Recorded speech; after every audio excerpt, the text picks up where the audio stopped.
বক্তব্য কি দেব, আব্দুল্লাহ বক্তব্য দেয় শেষ করে ফেলেছে একবারে। দারুণ বক্তব্য দেয়নি? তো আমি যে কথাগুলো বলবো পয়েন্টের উপরে একটা একটা করে আপনি ধরে রাখবেন, মনে রাখবেন ইনশাল্লাহ।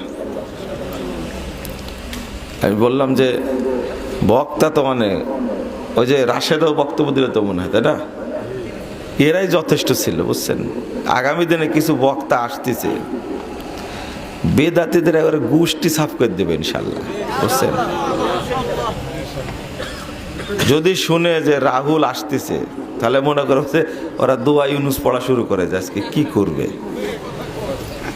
বুঝছেন?